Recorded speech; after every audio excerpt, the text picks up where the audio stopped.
जाती है। बेटा, ये क्या बात होती है? न बैंड, न बाजा, न दहेज, न शगुन, ऐसे कैसे बहू आ गई? माँ, तू तो जानती है मैं नौकरी के साथ पढ़ाई कर रहा हूँ, तो कहाँ से इतना पैसा बचा पाता कि धूमधाम से शादी करता। वैसे भी माँ, लोग तो आकर खाकर निकल जाएंगे, इसलिए बस वैसे ही। माँ जी, मैं आपका ख्याल रखूंगी। वैसे भी ये आगे की पढ़ाई कर रहे हैं, अच्छा कुछ कर गए तो सबके दिन फिर से अच्छे आ जाएंगे। सास को ममता की बात ठीक तो लगती है, लेकिन मन में कहीं ना कहीं लगता है कि कहीं बहू बेटे को लेकर फुर्र ना हो जाए और फिर तो वो रह जाएगी अकेली। बेटा देख, मेरा जो कुछ भी है वो सुनील ही है, और सुनील का भी अब इस दुनिया में मैं ही हूँ और कोई नहीं। क्या सुनील?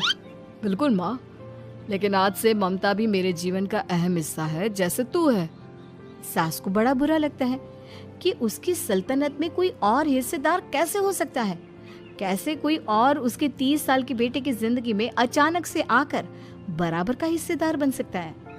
देख बहू, मैं भले थोड़ा बीमार रहती हूँ, लेकिन इसका मतलब यह नहीं कि घर की चीजों में मेरा कंट्रोल खत्म हो गया है। मैं आज भी इस घर की रानी हूँ, समझी? बेटा सोचता है कि ये माँ को अचानक से क्या हो गया।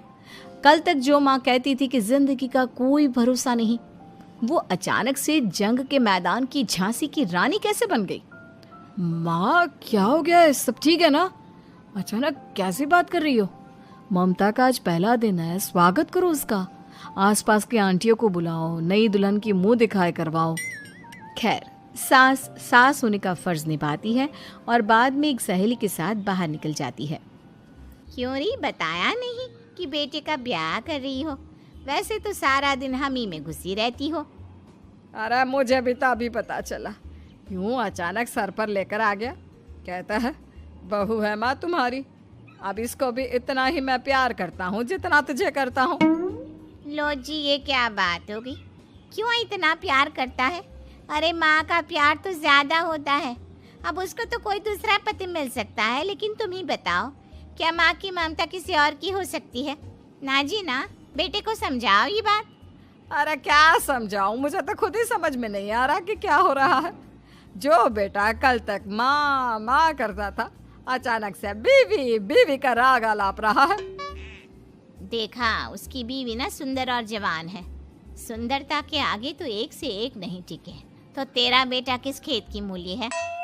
सास को भी समझ में आ जाता है कि बहू की सुंदरता के आगे माँ का प्यार किसी काम का नहीं। उधर बीवी, ए जी, अम्मा जी सहेलियों को छोड़ने गई थी, अभी तक आई नहीं, हम देख आए क्या? अरे रहने दो ना, आ जाएंगी। कहाँ जाएगी, उनकी आदत है, एक बार जाती है तो पूरी पंचायत खत्म करके ही आती है। अच्छा ही है, खाना वाना खा कर गई होगी।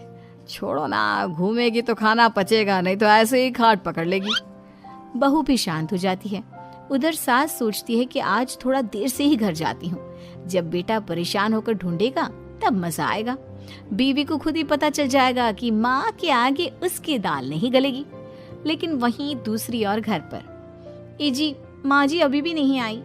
हमको तो घबराहट हो रही है कि क्या करें, जाकर पता करें किसी के घर। अच्छा, कहाँ जाओगी ये भी बता दो। पहला दिन है तुम्हारा इस घर में, और एक ही दिन में मोहल्ला छानोगी क्या? हाँ, तो आप भी तो नहीं जा रहे हैं ना, हमको फिक्र हो रही है। अरे यार, ये रोज का है अम्मा का, खाओ और सो जाओ। बस फिर क्या था। बेटा बहू खाना खाते हैं और कमरे में सोने चले जाते हैं। उधर जब सास को कोई देखने नहीं आता तो वो हार कर घर आ जाती है, जहाँ वो देखती है कि सारे घर की लाइट्स बंद है।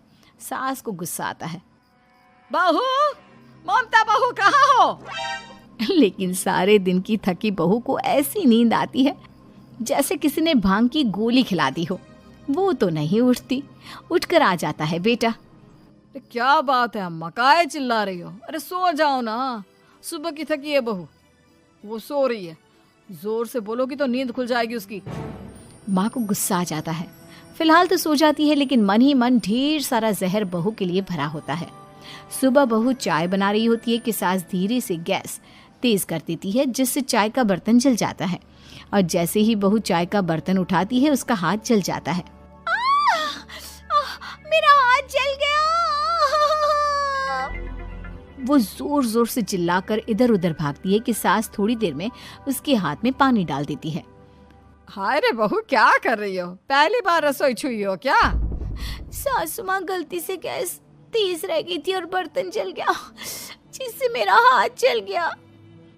हाय रे, कितना गंदा दाग। छी छी छी छी, मुझे तो उल्टी आ रही है तेरा गला हुआ मांस देखकर। तू ना मुझे अभी साथ से खाना मत लगाना।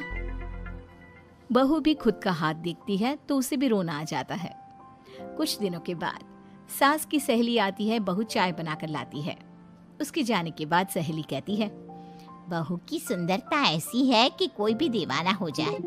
वैसे तेरे बेटे का क्या हाल है? अरे वैसा ही है, बहू के पीछे लट्टू। क्या करूं, कुछ समझ में नहीं आ रहा। मैंने तो बहू के चेहरे पर दिवाली के पटाखे की चक्री फेंक दी, उसका पूरा चेहरा जल गया। अब देखो ना रही सुंदरता, और ना ही अब मेरा बेटा उसे पूछता है। अरे अब तो वो उसे छोड़कर दूसरी भी देखने को बोल गया है मुझे। बहू सारी बात सुन रही होती है। आंटी एक बात बताइए, क्या भरोसा है कि दूसरी सही आए और आपके अनुसार रहे? देखिए आंटी, मेरी सासू माँ को गलत बात सिखाने की जरूरत नहीं है। हमारा परिवार साथ में खुशी से रह रहा है। देख बहू, मेरी सहेली की बेइज्जती ना कर, वही अच्छा रहेगा तेरे लिए, समझी? बहू नहीं मानती है। वो बार बार उनकी सहेली को घर से निकल जाने को कहती है। तभी सास की सहेली पास के चूल्हे से लकड़ी लाकर बहू के चेहरे पर लगा देती है। बहू जोर जोर से रोने लगती है। अरे ये क्या कर दिया? मैंने कहा किया, ये तो तूने किया। तू ही नहीं चाहती थी कि बहू बेटे के साथ रहे, भला मैं क्यों करूंगी? मैं तो चली, निपटो अब। बहू रो रही होती है, दर्द से चिल्ला रही होती है, लेकिन सास उसे डॉक्टर के पास नहीं ले जाती। तभी पति आता है। क्या हो गया ममता? ये दाग कैसे लगा? तुम कैसे जली? ममता कुछ नहीं कहती, बस दर्द से करा रही होती है। पति माँ की तरफ देखता है। हो ना हो माँ, ये पक्का आपका काम है। आप ही ममता से जला करती थी ना। देखना माँ, अब पुलिस आएगी, केस बनेगा, लेकिन पहले मैं ममता को अस्पताल लेकर जा रहा हूँ। सभी अस्पताल जाते हैं, जहाँ डॉक्टर ममता की सास से कहते हैं, आपने तो नहीं जलाया ना बहू को? अब ममता की सास के तो पसीने छूट रहे होते हैं। वो घबरा कर कहती है, ना ना डॉक्टर साहब, कैसी बात करते हैं? हम क्या जलाएंगे अपनी बहू को? डॉक्टर ममता के पति से पूछते हैं। देखिए, क्योंकि ये ससुराल में जली है तो मामला पुलिस का बनता है, तो आप पहले पुलिस को बुलाइए, तभी इलाज पूरा होगा। सास डर जाती है कि अब तो बच्ची जिंदगी जेल में ही रहना होगा। रहने दीजिए ना, पुलिस को क्यों बुलाना? सारी हंसी खत्म हो जाएगी जब पुलिस के डंडे पड़ेंगे। बहू को जलाना भले ही बहुत आसान हो, लेकिन उसके बाद सारी जिंदगी जेल की हवा खाना। सास डर जाती है। पुलिस आती है। पास लेटी दर्द से करा रही ममता स्टेटमेंट देती है। तो क्या हुआ था? कैसे जली आप? ममता पास खड़ी सास को देखती है। बेटी बताओ, कैसे जल गई तुम? ओए, काका का किरण वाली शाहरुख, चुप, बिल्कुल चुप। सास चुप। सभी इंतजार करते हैं कि ममता क्या बोलेगी। जी मैं खाना बना रही थी, लकड़ी उड़कर मेरे ऊपर गिर गई और मैं जल गई। सास बहू की बात सुनकर रोने लगती है। देखा माँ, कितनी समझदार है ममता। ये चाहती तो, हाँ बेटा, ये चाहती तो मैं आज जेल में होती। मुझे माफ कर दे, मैं आगे से अभी कभी ऐसा नहीं करूंगी। बहू के साथ मिलकर रहूंगी, मुझे माफ कर दे।